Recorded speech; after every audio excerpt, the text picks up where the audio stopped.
The birth of Jesus.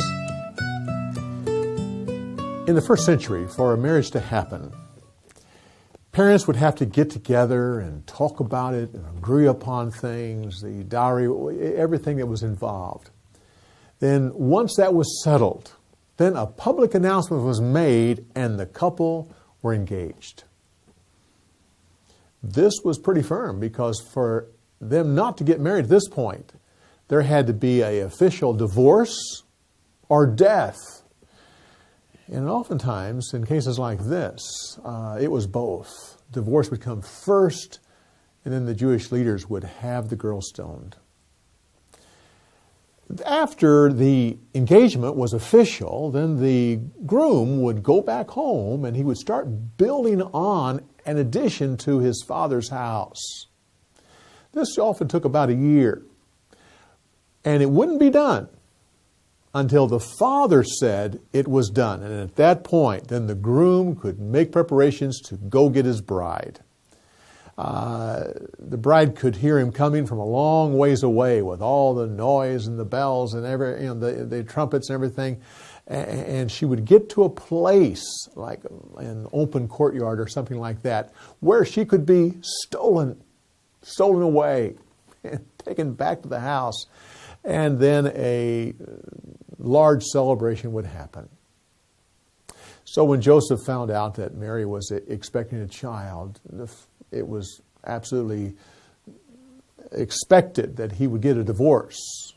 But he chose to get a divorce and then not have her stoned, but simply have her put away privately where she would live the rest of her life as a single woman with a child, and she would live in shame. So when Joseph chose to instead marry Mary, he was taking on her shame. This did not make everything okay. No.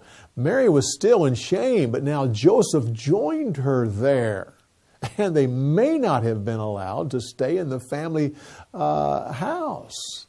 This was quite a step for Joseph to take on Mary's shame. In fact, when he had to go to Bethlehem to register, normally he would leave his wife behind, but not in this case.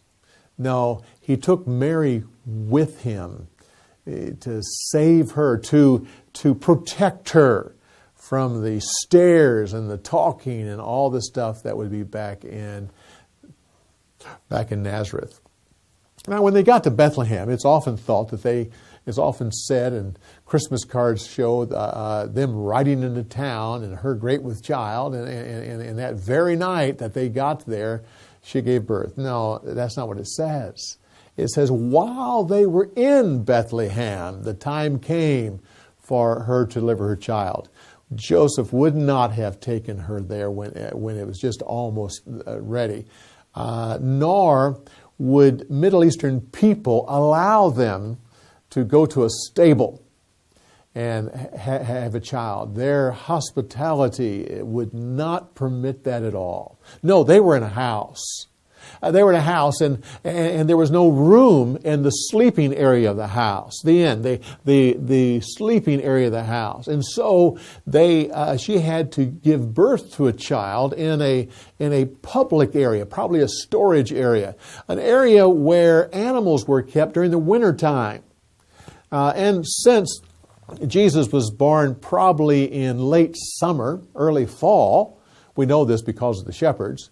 Then there was no animals there. But there would still be a manger. There would still be a feeding trough because during the wintertime, that's where the animals would be. The shepherds, if it was in the wintertime, they would be farther to the east. They would be on the arid side of the mountain there. because that part of Bethlehem would be sold during the wintertime. That was when they sowed the seed and when the crops came up, because that was the rainy season. The fact that there were shepherds around meant that it was the summertime, early fall. These were more than likely priest shepherds that their job was to inspect the lambs that were born to see if they were perfect enough to be sacrificed. If they were, if the lamb was okay for that, they would take it and wrap it in strips of cloth and and put it in a feeding trough, and it would stay there so that it wouldn't damage itself. So when the angel came and said, "This is the sign. This is what you're looking for."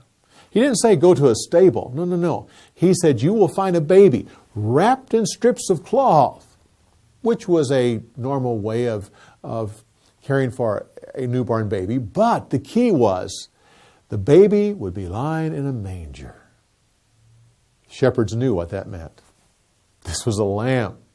This was the Lamb of God, ready for sacrifice. So it was easy enough. When they got to Bethlehem, they were looking for a very unusual thing. Not a baby wrapped in swaddling clothes, wrapped in strips of cloth. No, that wasn't it. It would be that the baby would be lying in a manger.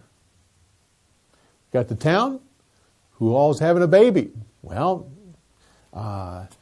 Simeon's wife is having a baby. All it is, open the door, look at the manger. No, not the one.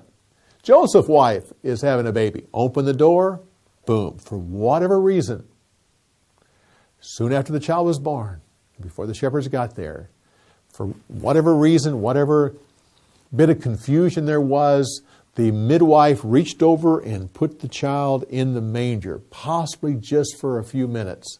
But it was enough. When the door opened, the baby was in the manger, and they knew this is the one. This is the one.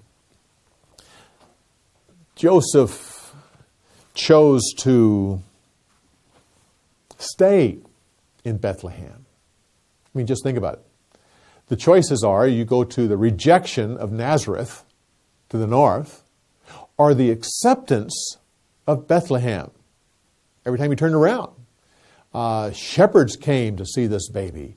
Simeon wanted to see this baby. Anna wanted to see this baby. I mean, it was, the acceptance of Bethlehem was obvious. He decided to stay there. But God didn't want him to stay there. But that's in the next story. What God does to get Joseph to leave Bethlehem and go back to Nazareth is another story. Come back next week when we continue on with Story Insights on the Story of the Week. We'll see you next week.